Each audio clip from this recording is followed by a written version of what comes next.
Hello, ഇന്നത്തെ വീഡിയോയിലേക്ക് സ്വാഗതം കേട്ടോ. ഇന്നത്തെ വീഡിയോ കുറേ നേരം വഴുകി. നോമ്പറന്ന് അവിടെ സുഖമായിട്ട് കിടന്നുറങ്ങി. ഇപ്പം അതൊക്കെ ഓരോ ഉറക്കമൊക്കെ കഴിഞ്ഞ് എനിക്ക് വന്ന് പണികളൊക്കെ കഴിഞ്ഞിട്ട് ഇപ്പം ഇരിപ്പാണ്. അപ്പം അതുകൊണ്ട് നേരം കുറേ വൈകിട്ടാണ്. ഇപ്പം സമയം 12 മണിയൊക്കെ കഴിഞ്ഞു. പകലൊന്നും ഉറങ്ങാൻ പറ്റിയില്ല. അന്ന് കുറച്ച് നേരം കൂടെ കിടന്നിട്ട് വേഗം എനിക്ക് അത് കാരണം ഭയങ്കര വൈകുന്നേരമായപ്പോൾ ക്ഷീണമായി, ഒരു ഭാഗത്ത് സൈഡായി. അതങ്ങനെയാണ്, ഒരു സ്വഭാവമാണത്. സ്വഭാവമല്ല, എല്ലാ ആൾക്കാർക്കും ഒരു സ്വഭാവം ഉണ്ടാവുമല്ലോ. അതേപോലെ എൻ്റെ ഒരു സ്വഭാവമാണ്. പകലൊരു 5 മിനിറ്റേലും ഉറങ്ങണം, അല്ലെങ്കിൽ രാത്രി ഒരു മഗ്‌രിബ് ഒക്കെ ആകുമ്പോഴത്തേനും ഒരു മുക്കിൽ സൈഡാവും. പിന്നെ ഒരു ഉറക്കമൊക്കെ കഴിഞ്ഞ് എനിക്ക് വന്നിട്ട് പിന്നെ ബാക്കിയുള്ള പണികളൊക്കെ ഉണ്ടാവും. ഫുഡ് കഴിക്കലും അതിനിടയ്ക്കലും വേണ്ടവരെടുത്ത് കഴിക്കും, അല്ലാത്തവരവിടെ ഞാൻ ഇക്കോളം കാത്തിരിക്കും. വിളിക്കൂല, എപ്പോഴും വിളിച്ചാൽ അവർ ദേഷ്യപ്പെടും, ദേഷ്യപ്പെടും. അപ്പോൾ അവർ വിളിക്കൂല, അങ്ങനെയൊക്കെ കേട്ടോ. അപ്പം അതുകൊണ്ട് ഇന്ന് പകലൊന്നും ഉറങ്ങാൻ പറ്റിയില്ല. അതുകൊണ്ട് നോമ്പറന്ന പാടന്നെ കിടന്നുറങ്ങി. മനഃപൂർവ്വം കിടക്കണതല്ല കേട്ടോ, ശരീരം സമ്മതിക്കില്ല. അങ്ങനെ ഭയങ്കര കുഴഞ്ഞിങ്ങനെ പോണ പോലെ തോന്നും. അപ്പോൾ ഒന്ന് ഉറങ്ങിയിട്ട് റെഡിയാവും. അപ്പോൾ ആ ഉറക്കമൊക്കെ അണിച്ച് കഴിഞ്ഞ് വന്ന് കുറച്ച് അച്ചാർ പാക്കിങ് ഉണ്ടായിരുന്നു, അതൊക്കെ ഒന്ന് പാക്ക് ചെയ്ത്, അടുക്കളയിൽ കുറച്ച് ചില്ലറ പണികളൊക്കെ ഉണ്ടായിരുന്നു, അതൊക്കെ കഴിച്ച് അപ്പത്തിന് ഇതാനും ഉറങ്ങി. ഇതാനൊരു 6 മണിയാകുമ്പോൾ വെള്ളപ്പം കറിയൊക്കെ കൂട്ടി കഴിച്ചതായിരുന്നു. പിന്നെ ചോറൊന്നും കൊടുക്കാൻ പറ്റില്ല, അവൻ നേരത്തെ ഉറങ്ങി. ഞാനും ഉറങ്ങിയതും അവനും ഉറങ്ങി. പിന്നെ അവിടെ നിന്നിട്ട് അവൻ്റെ ഉമ്മാക്ക് ഭക്ഷണം കൊടുത്ത് അതൊക്കെ കഴിഞ്ഞ് ഇപ്പോൾ ഫ്രീ ആയുള്ളൂ. പിന്നെ നെറ്റ് ഉണ്ടായിരുന്നില്ല ഫോണിൽ. പകൽ തന്നെ നെറ്റ് കഴിഞ്ഞിരിക്കണം. പിള്ളേർ കളിച്ചിട്ടും ഇന്നലത്തെ വീഡിയോ അപ്ലോഡ് ചെയ്തത് കൂടിയിട്ട് ഫുള്ള് നെറ്റ് കഴിഞ്ഞിട്ടുണ്ടായിരുന്നത് കാരണം നെറ്റും ഉണ്ടായില്ല. അപ്പോൾ പിന്നെ ഞാൻ എടുക്കാമെന്നും വിചാരിച്ച്. ഇന്നത്തെ സംസാര വിഷയം എന്താണെന്നറിയാം? ഇന്നത്തെ വിഷയം ഈ പെൺകുട്ടികളെ കെട്ടിക്കുമ്പോൾ എന്തിനാണ് നമ്മളെ ഒപ്പിമ്മ നമുക്ക് കുറേ സ്വർണങ്ങളൊക്കെ വാരി തരുന്നല്ലേ? പിന്നെ സ്വർണ്ണവും പണമൊക്കെ അവിടുന്ന് ഇവിടുന്നൊക്കെ കടം വാങ്ങിച്ച് ഇതൊക്കെ ആയിട്ട് സ്ത്രീധനം എന്ന് പറഞ്ഞ പേരിൽ കുറേ തരുന്നത് എന്തിനാണ്? എനിക്കത് എപ്പോഴും മനസ്സിലായിട്ടില്ല കേട്ടോ. ഈ ആൺവീട്ടുകാർ ചോദിച്ചിരുന്നൊക്കെ ഒരു കാലം ഉണ്ടായിരുന്നു, അതൊക്കെ കഴിഞ്ഞു പോയി. ഇപ്പം ചോദിക്കുന്നില്ല. എന്നാലും നമ്മുടെ ഉമ്മമാർ ഉപ്പന്മാർ അല്ലെങ്കിൽ നമ്മുടെ അച്ഛനമ്മമാരൊക്കെ നമ്മളെ കല്യാണം കഴിച്ചെടുക്കുമ്പോൾ കുറേ സ്വർണം, കുറേ പണം, കുറേ ചെമ്പ്, കുറേ പാത്രങ്ങൾ, കുറേ ഇതൊക്കെ എന്തിനാണ് തരുന്നത്? നമ്മളവരോട് പോയിട്ട് റെസ്റ്റ് എടുക്കാൻ പോകല്ലല്ലോ. പെൺകുട്ടികൾ ഒരു വീട്ടിൽ പോയിട്ട്, ഭർത്താവിൻ്റെ വീട്ടിൽ പോയിട്ട് അവിടെ റെസ്റ്റ് എടുക്കണം.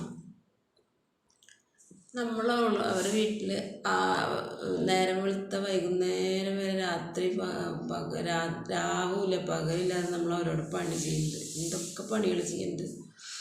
അപ്പോൾ നമ്മളൊരുത്തർക്ക് പണിക്ക് പോവെച്ചെങ്കിൽ ഒരു വീട്ടിൽ ചട്ടിയും കലം കഴുകാൻ പോയാൽ 6 മണി തൊട്ട് വൈകുന്നേരം 6 മണി വരെ പണിതിട്ട് എന്തായാലും 600 റുപ്യ കൂലി കിട്ടും. അത് വാങ്ങിക്കൊള്ളുന്ന, അല്ലെങ്കിൽ എന്തെങ്കിലും ഒരു ജോലിക്ക് പോയാൽ ആ കൂലി കിട്ടും, നമുക്ക് അതിനുള്ള ശമ്പളം കിട്ടും.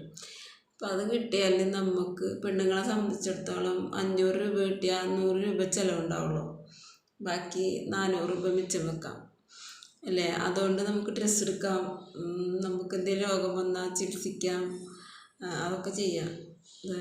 അപ്പോൾ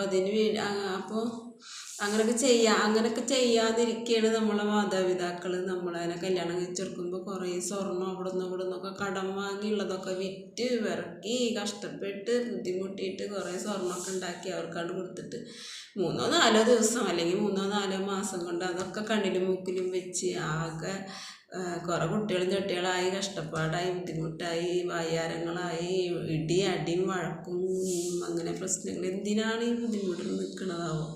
എനിക്കിപ്പോഴും മനസ്സിലായിട്ടില്ല കേട്ടോ. അത് എല്ലാവരും ഇടി വഴക്കും അങ്ങനെ എല്ലായിടത്തില്ലെങ്കിലും അത് പിന്നെ എല്ലായിടത്തൊന്നും ഉണ്ടാവില്ല. പക്ഷെ ഈ നേരം വെളുത്ത അന്ത്യോളം കുണ്ട കോരിയാന്ന് പറയും. കൊണ്ടുപോരല്, അലക്കല്, വെക്കല്, തിന്നല്, നടക്കല്, കഴുകല്, കുട്ടികളെ നോക്കല്, പിന്നെ അപ്പാനെ നോക്കല്, ഉമ്മാനെ നോക്കല്, അച്ഛനെ നോക്കല്, അമ്മനെ നോക്കല്, അനിയന്മാരെ നോക്കല്, നാത്തുമാരെ നോക്കല്, ഇതൊക്കെ ചെയ്യണം. അന്ത്യോളം പണിയെടുക്കണം, അന്തിക്കും പണിയെടുക്കണം. ഒരു സ്ഥാപനത്തിലേക്ക് എവിടെയെങ്കിലും ജോലിക്ക് പോവുകയാണെങ്കിൽ നമുക്ക് രാവിലെ ഒരു 8 മുതൽ വൈകിട്ട് ഒരു 5, 5:30 അല്ലെങ്കിൽ കൂടി പറ്റും ഒരു 6 മണി വരെ ചെയ്യണ്ടുള്ളൂ. അത് കഴിഞ്ഞ് വീട്ടിൽ വന്നാൽ ആ സുഖമായിട്ട് അലക്കും കുളി കഴിഞ്ഞിട്ട് റെസ്റ്റ് എടുത്ത് കിടന്നുറങ്ങുക സുഖമായിട്ട്. പക്ഷെ ഒരു ഭർത്താവിൻ്റെ വീട്ടിൽ പോയി കഴിഞ്ഞാൽ ഇതിനൊന്നും സമയമില്ല. രാത്രിയും പകലും ഒന്നിനും നേരമില്ല. എന്താ പണി തന്നെ. അപ്പോൾ ഈ സ്വർണ്ണമൊക്കെ കടം വാങ്ങി ഇതൊക്കെ കൊടുക്കുന്നിട്ട് നല്ലത് അത് ബാങ്കിലിട്ടാലും അവർക്ക് മാസം അതിന്നൊരു ഇൻട്രസ്റ്റ് കിട്ടി അതുകൊണ്ട് ജീവിച്ചു പോകാൻ പറ്റും. മാതാപിതാക്കൾ ഇങ്ങനെ പെടാപ്പാട് പെടുന്നത് നമുക്ക് കാണുകയും വേണ്ട. അത് കണ്ടിട്ട് നമ്മൾക്ക് സന്തോഷം ഉണ്ടാവില്ല. ഇനിയിപ്പോൾ ഇതൊക്കെ നമുക്ക് തന്ന് പെൺകുട്ടികൾക്ക് കൊടുത്ത് കല്യാണം കഴിച്ച് അവിടെ പോയിട്ട് നമുക്ക് അവിടെ പോയി അവിടെ നമുക്ക് സുഖമില്ല. ഈ മുതലൊക്കെ പിന്നെ 4-5 മാസം കൊണ്ടൊക്കെ അവിടെ ഇവിടെ വെച്ച് കണ്ടിരുന്നു മൂക്കിലും വെച്ച് അതൊക്കെ ചിലവായി പോയി. പിന്നെ നമുക്ക് അവിടെ നിൽക്കാനും സുഖമില്ല. അടി കുത്ത് ഉള്ള വീട്ടിലിട്ട ഈ വിഴുപ്പലക്കലും അലക്കലും വെക്കലും തിന്നലും പണിയെടുക്കലും എന്നിട്ട് തൊയിരക്കേട് ബാക്കി അതൊക്കെ നമ്മൾ സഹിക്കും വേണം. എന്നിട്ട് ഈ കടവും കള്ളിയൊക്കെ വാങ്ങിച്ച് തന്ന നമ്മളെ മാതാപിതാക്കളെ കഷ്ടപ്പാടും ബുദ്ധിമുട്ടും വിഷമങ്ങളും അവരുടെ സങ്കടങ്ങളൊക്കെ അതും നമ്മൾ കാണണം. പെൺകുട്ടികൾ അതും കാണണം. അപ്പം അത് കാണുമ്പോൾ അവർക്ക് ഈ ഭർത്താവിൻ്റെ വീട്ടിൽ അനുഭവിക്കാനായിട്ട് വലിയ വിഷമം ഇവിടെ അച്ഛനും അമ്മയും കഷ്ടപ്പെടുന്നത് അല്ലെങ്കിൽ അമ്മയും അപ്പയും കഷ്ടപ്പെടുന്നത്, അവർക്ക് ഇരിക്കാനൊരാളല്ലാണ്ട് വാടകപ്പുറത്ത് ഇങ്ങനെ രോഗങ്ങൾ കൊണ്ട് കഷ്ടപ്പെടുന്നത് അതൊക്കെ കാണുമ്പോൾ അതും വിഷമം. അപ്പോൾ ഇതിനൊക്കെ എന്താണ് അതോടൊക്കെ ഒരു കാര്യം? അപ്പോൾ അങ്ങനെയൊക്കെ ഞാൻ ആദ്യമൊക്കെ ചിന്തിച്ചിരുന്നു ഞാൻ. ഇപ്പോൾ പെൺകുട്ടികളൊക്കെ അങ്ങനെ ഓരോരുത്തരൊക്കെ അങ്ങനെ വന്നു തുടങ്ങി. എന്നാലും എല്ലാവരും അങ്ങനെ ആയിട്ടില്ല, ആവാനും പറ്റില്ല എന്ന് തോന്നുന്നു. അങ്ങനൊന്നും പിന്നെ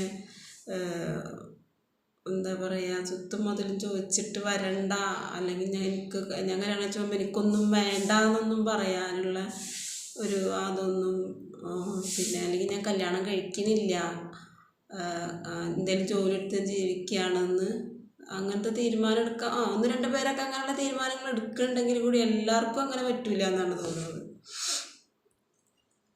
അതിനും അങ്ങനെ നിന്നാലും പിന്നെ അവരുടെ ഭാഗത്തുനിന്നും കുടുംബങ്ങളുടെ ഭാഗത്തുനിന്നും നാട്ടുകാരുടെ ഭാഗത്തു നിന്നൊക്കെ കുശുകുശുപ്പും വർത്താനങ്ങളും അതൊക്കെ ഉണ്ടാവും. അപ്പം അതൊക്കെ കേൾക്കണം.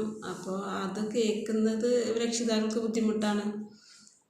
അപ്പോൾ അതുകൊണ്ട് അപ്പോൾ അവരെന്ത് ചെയ്യും, ഇല്ലാത്ത കിടത്തിൽ അവർ കല്യാണം കഴിച്ച് കൊടുക്കാൻ തന്നെ തീരുമാനിക്കുക. അവന് വേണ്ടിയിട്ട് തന്നെ അവർ മുൻകൈ എടുക്കുക.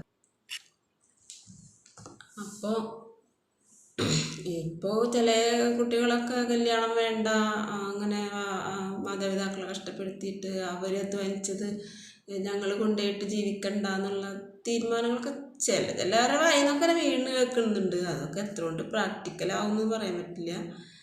പിന്നെ എന്താ വെച്ചാൽ രക്ഷിതാക്കൾ അധ്വാനിക്കുന്നത് അവർക്ക് വയസ്സാവുമ്പോൾ അത് അവർക്ക് ആവശ്യമുണ്ട് എന്നുള്ള, അവർക്ക് ആവശ്യം വരും എന്നുള്ള ഒരു തീരുമാനമൊക്കെ ചില പെൺകുട്ടികളുടെ വായിൽ നിന്നൊക്കെ വീണ് കേൾക്കണമെന്നുണ്ട്.